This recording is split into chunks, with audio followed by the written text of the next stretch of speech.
Ndabaramukije mwese banywanyi bacu mubana natwe mu makuru n'ibiganiro dutambutsa kuri ino shene ya YouTube ya ICTV yabemereye kujira abashikiriza amakuru n'ibiganiro bitandukanye. Amakuru abavugwa hirya nino muri politike y'u Burundi, tubazaniye amakuru adasanzwe ari kuvugwa cane, aho tugira tubashikirize amwe mu makuru ateye ubwoba avugwa mu butegetsi. Perezida Ndayishimiye umukuru w'igihugu c'u Burundi muri kino gihe ntiyorohewe n'ibihangange bikomoka mu mugambwe CNDD-FDD. Bamwe rero mu bajenerali bakomoka muri uyo mugambwe barwanye muri CNDD-FDD bamaze kumubwira ko adakinjuye ngo atange imihoho ibintu bishobora kumukomerana. Perezida Ndayishimiye kandi arafise imvugo ari gukoresha muri kino gihe, ni imvugo zishavuza abantu cane cane abo bari kumwe mu butegetsi. Ivyo kandi bikaza vyiyongera ku bibazo biriko biraterwa n'umutambukanyi wiwe Angelina Ndayubaha, aho uyo mugore wa Perezida Ndayishimiye ngo ariko araryanisha inzego. Ivyo kandi bikiyongera kucuka kibi kiri hagati ya Perezida Ndayishimiye n'umushikiranganje wiwe wa mbere Gervais Ndirakobuca bataziranda kugarika. Icuka kandi akaba atari ciza hagati yabe n'umukuru w'umugambwe CNDD-FDD, we amwagiriza ko yamaze gusambura umugambwe kandi ko atagendera mw'iragi rya Petero Nkurunziza. Akaba ari naco catumye hacikamwo imirwi. Iyo mirwi hakaba harimwo ubushigikiye Perezida Ndayishimiye urimwo n'abantu bake cane, bamwe bavuga ko atani inguvu bafise. Hakaba hari n'uwundi murwi uvugwa ko ugendera mw'iragi rya Petero Nkurunziza. Uwo murwi ukaba urongowe na Gervais Ndirakobuca ndetse n'umukuru w'umugambwe CNDD-FDD Reveriyano Ndikuriyo. Reveriyano Ndikuriyo we kugira yemeze Perezida Ndayishimiye kandi amwereka ko rwose ivyo ariko arakora vyo kuzimanganya iragi rya Sogo ariwe Petero Nkurunziza ngo ariko arihenda. Akaba agiye kubaka icibutso c'imetero 2. Ico cibutso rero kikaba kizofasha mu kubungabunga iragi rya Petero Nkurunziza. Gutyo rero Reveriyano Ndikuriyo akaboneka cane nk'uri kwisonga mu bahanganye na Perezida Ndayishimiye, mu gihe biboneka ko bamwe mu bagumyabanga bamaze gufata ingingo ko Perezida Ndayishimiye ategerezwa gukugwa ku butegetsi, nayo adakuwe ku butegetsi imikenyuro yose bafise yanse ngo ntazoshobora kuronka ikiringo ca kabiri co kurongora Burundi. Ayo makuru Perezida Ndayishimiye nawe arayafise, ariko nanone ibintu bikaba bitoroshe mu gihe ubukene buzura inzara mu Burundi. Ariko umukuru w'igihugu we akabandanya kwitoza utunyoni. Bamwe bakaba bavuga ko hari ibintu bitatu Perezida Ndayishimiye akwiriye guhagarika mu mvugo akoresha ku bijanye n'ubukene mu Burundi.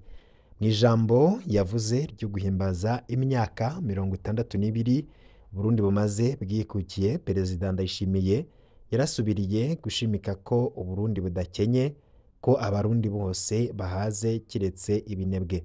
Nk'uko bigenda mu majambo yiwe menshi, Perezida Ndayishimiye yahavuye yivuguruza, ahava araronka abo atako impamvu ngo Uburundi bukenye, agira kwemeza ko Uburundi budakenye, akarangiza yemeza ko bukenye mbere akanerekana ababitera. Ngibi ibintu bitatu vyihutirwa Perezida Ndayishimiye akwiriye gufuta mu mvugo yiwe. Uburundi ntibukenye ni imvugo mbi cane kandi ishobora guteza ikibazo, niko ntibiryoshe kumva dusoma ahantu hose ko Burundi arico gihugu ca mbere gikenye mw'isi. Biradusuzuguza, womengo batubwiye ko abarundi turi ibijuju vya mbere mw'isi canke ibinebwe vya mbere mw'isi. Ivyo nanje sindavyemera, ariko Burundi burakenye. Ubutunzi kamere turabufise, budahinguwe ngo butwinjiriza amahera tuguma dukenye. Umushikiranganje wa mbere Gervais Ndirakobuca niwe yabwiye inama nshingamateka ko ivyo turimwo ari inkurikizi z'ikiringo ca gatatu ca Nkurunziza. Yagize ati kirya gihe ntavyo mwabonye kubera twari dufise amareserve, ariko ubu yaraheze. Umwanka canke umukunda, Gervais Ndirakobuca arafise ico yisangije kuvugisha ukuri uko ikintu akizi atakurya umunwa. Gervais Ndirakobuca ngaho yaravuze ukuri kudasanzwe. ico abashinga amateka batabajije Ndirakobuca ni ingene ayo marezerive yononywe mu kiringo ca gatatu ca Nkurunziza. Nkurunziza yaguze abajenerale kugira bamugumeko, afyatura amamiliyaridi y'amafaranga y'amarundi arabagabira, nabo baraja kurunda muhira, bamwe batangura kugura amazu hanze nko mu bihugu vya Canada, Australia, Afrika y'Epfo, Kenya n'ahandi hatandukanye. Aho niho bitangura kugoranira kuko vya bifaranga bafyatura ataco bimaze, babitanga muri banke mu Burundi, hanze hagasohoka amadolari ya BRB. Ngizo reserve ziragiye. Ububandi, amayeri y'ubusuma bakoresheje ni bwinshi cane. Byose rero inkuru igenewe kwerekana ingene ibihangange vyateruye ubutunzi bw'u Burundi birakomba biroza, ibintu biba birayangaye. Ububandi bakoresheje ni bwinshi cane, byosaba inkuru igenewe kwerekana ingene ibihangange vyateruye ubutunzi bw'u Burundi birajana igihugu kiba kiraguye mu manga. Perezida Ndayishimiye we yafashe ingingo zo guhindura vya bifaranga byose ibipapuro, yumvira ko agiye gutorera inyishu ibibazo bihari, ariko yariteranije gose n'abajenerali ndetse n'abandi bose bari baronkeye ubutunzi mu kiringo ca gatatu ca Petero Nkurunziza. Muri kino gihe ari nabo bariko barakubita agatoki ku kandi bavuga ko Perezida Ndayishimiye ategerezwa kuvanwa ku butegetsi kuri bubi na bwiza, hakaba hari ibintu bidasanzwe biriko biraba. Nkuko rero Gervasi Ndirakobuca yabivuze, aho ivyo bihangange vyagiye biranyigeza amafaranga, Uburundi bwaraguye mu manga budashobora kwikuramwo. Iyo igihugu kidafise reserve ni ukuvuga ko kiba kidafise amafaranga yo kurangura ivyo gikeneye hanze. Muribuka ko Perezida wa Tanzania yigeze kudutwenga ko tutanafise reserve yo kugura ivyo dukeneye indwi zibiri gusa. Ico gihe nkeka vyari bikigendeka. Perezida Ndayishimiye we nyene ubwiwe yarakoresheje ijambo feite ngo jewe nama nibaza umunsi twagezaho atani faranga na rimwe rizoba risigaye mu kigega. Mu bisanzwe nta perezida avuga ivyo bintu, kirazira nta numwe asubira kwizera igihugu ciyemera ko kigira gihombe kandi ko ataco gifise co gukora. Uburundi burakenye. Ikimenyetso ca mbere ni uku tubura amafaranga yo kugura igitoro gikwiye. Nta kamaro ka Perezida Ndayishimiye yama turirimbira ko dutunze kurusha Ubushinwa, ko amafaranga y'inyabihanga angana n'amadolari y'Abanyamerika. Umwaka amaze asubiramwo ivyo bintu ni munini. Nafata ingingo zikenewe zituma amafaranga yagenewe Uburundi muri Union Européenne, muri FMI, muri Banque Mondiale arekurwa aze gusahiriza Uburundi. Ibindi vyose ni ukuzirika abarundi ku katsi. Izo ngingo arazizi neza ko arizo zizosayura igihugu c'u Burundi. Abarundi bose barahaze kiretse ibinebwe. Iyo ni iyindi mvugo ikoreshwa n'umukuru w'igihugu Ndayishimiye. Benshi babona ko ari imvugo itategerezwa gukoreshwa n'umutegetsi. Sinemera na gatoya ko abarundi ari ibinebwe. Iminsi yose mvugana n'abarundi bagwana barondera inzira zose zishoboka ngo baje kurondera akazi. Ubu bagezaho bapfungirwa mu bibuga vy'indege muri za Philippine, Korea y'ubumanuko, Singapore n'ahandi. Abarundi birigwa baricwa muri Afrika y'Epfo, muri Zambia, muri Sudani y'Epfo, muri Kenya, muri Tanzania. Aho hose abarundi ubasanga bariko baragwana n'ubuzima. Uravye ubuzima bakora mu bihugu bitandukanye vyo mu karere, uravye umuruho abarundi babamwo muri ivyo bihugu, bagahembwa intica ntikize. Uharuye abakenyezi n'abigeme bariko barataburika mu bihugu vy'Abarabu, ariko bakarinda uburuhe ariko nanone bakarinda uburuhe n'ibitutsi kugira batunge imiryango. Ubonye ubuzima abarundi babamwo muri Katari na Dubai, ariko bakarya umutima amenyo kugira batunge imiryango. mu nyuma ukumva perezida avuga ko abarundi ari ibinebwe, ni igitutsi gikomeye cyane ku barundi bose. Abarundi barakeneye gukora, leta nishireho inzira zituma abanyamitahe bizigira Uburundi maze ubuzi buboneke. Leta ninyitwararike kandi bimwe biboneka iteka ry'umukozi. Birateye isoni kubona imyaka 4 iheze abakora ubuzi bwo kurarira batabaza leta ariko nayo ikica amatwi. Perezida Ndayishimiye nahagarike kurondera abatako amakosa, atorera inyishu ibibazo biri mu gihugu hakuja guta imirarwe ku bandi. Ubwa mbere yari Bunyoni yarapfunzwe ntacahindutse. Ubu havugwa mu ntamatama wabujije Gitoro kuza, namuvuge ku mugaragaro tumumenye canke perezida yamange ko yatubeshe. Kuko abashikiranganje bose bavuga ko ikibazo c'ikena ry'igitoro gihagaze ku bukene bw'amafaranga mva makungu. None amafaranga yarabonetse, uwo muntu acarabuza ko tugura igitoro. Ni kubera iki abashikiranganje vyega batazi ico kintu? Mu gikorane inyabihanga, perezida Ndayishimiye yari yatanguye gusigura ko igitoro kibuze kubera imodoka zikinywa ziguma zongerekana.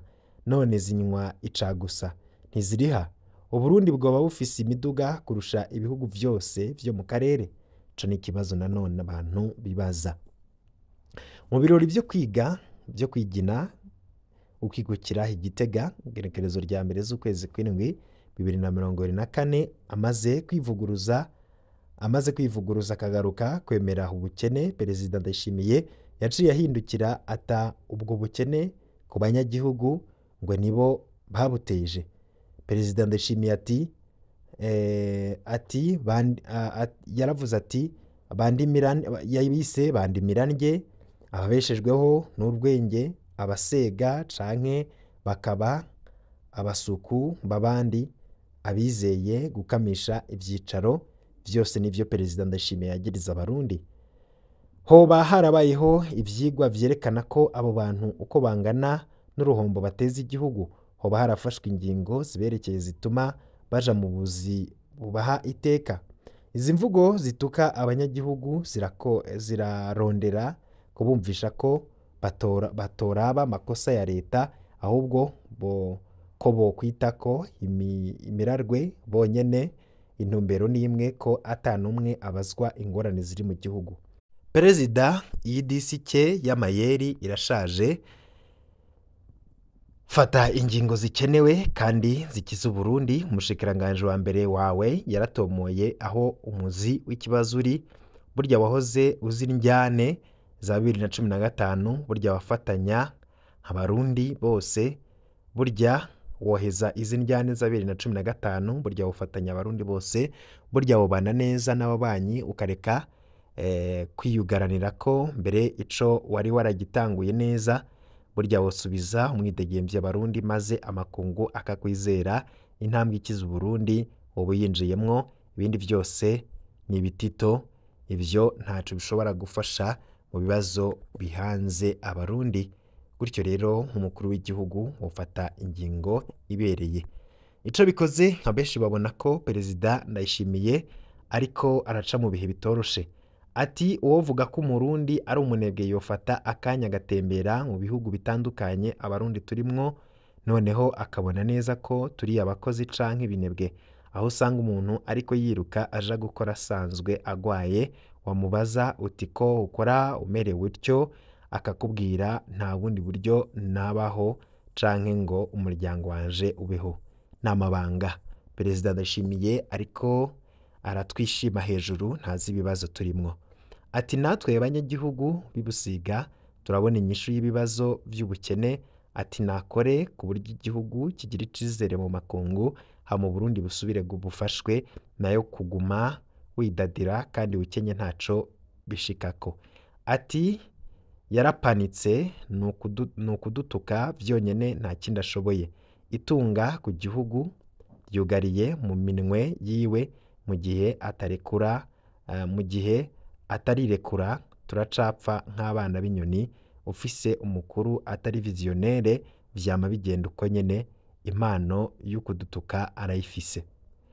ati abarundi birirwa batabukira mu gahinga, ati birateye agahinda vrema, hari umuhungu izina ryiwe nibuka yavuye i Burundi muri Marse aja Uganda ngo agiye kurondera ubuzi, none samedi yambariye dimanche baraye bamwishe, none ko mbona n'abagiye ngo biyunganganye babasangayo amadayimoni, ati wo fete ni ikibazo gikomeye mu Burundi, ati nareke kudutuka ngo abarundi turi ibinebwe, ahubwo niwe kinebwe ca mbere nabonye kuva nciye ubwenge, umuntu atazi gukora inshingano ziwe, ati uwo vyankiye ntabura uwo vyankana, ati ni ukuri uvuze ko abarundi turi ibinebwe, yarakoze kutugayira inguvu dukoresha gusa niyitagatire, ati atureke twebwe twaramaze kubona ko atarukiza tumutezeho, twebwe tuzokwigwana ko uwupfa apfe ariko nta mukuru w'igihugu dufise. Uwo wabujije igitoro kuza n'umukuru wa Prestige namufate amushire hamwe na Bunyoni. Umukuru wa Prestige nawe ndabibutse ko bivugwa ko ari umutambukanyi wiwe. Ndirako buca nawe nyene muri ico kiringo, nawe nyene yari muri bo, arazi ukuri rero yarakuvuze kuko ni mubo bari kumwe. Ati iyo Portugal ati Mutama turakwemera mugabo nawe ukwiye gukosora amajambo uvuga ku gihugu cakwibarutse si meza gose, ati ramba ariko nta kosa afise kuko amajambo y'umukuru w'igihugu arategurwa, ikindi Mwaro yaratweretse ko atari ingumyi nk'uko vyahora bivurwa, ati shaka kubona ko abarundi ari abakozi karuhariwe no mu mahanga barabizi ko ata murundi agaya akazi, hama nta na hamwe kw'isi utazosanga abantu babeshejweho n'uruyeri escroquerie, na USA twitwa ko ari mwijuru ko kw'isi abantu baruzuye baba escroquerie. Ubundi mbona ati uvuga ukuri kuzuye 100%, ikibazo c'igitoro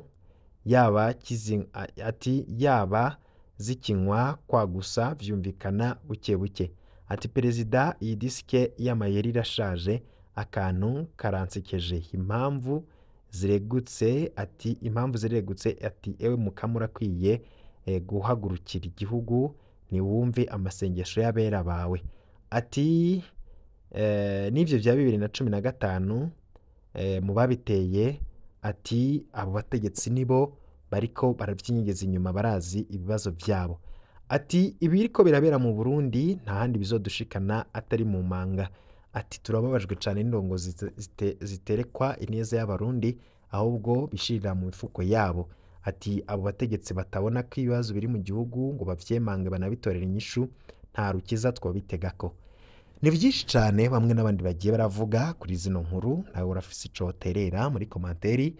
Mu kanya gato turaza tugaruka ku zindi nkuru zidasanzwe zivurwa kuri Perezida Ndayishimiye, nuko bamwe bamubona ndetse bakanabona ko ubutegetsi bwiwe buri mu marembera, ubutegetsi bwiwe buri ku muhero, kandi ko ico kiringo avuga agize amahirwe akagishikako nayo ngo ibintu birashobora kumubana ibibazo bidasanzwe.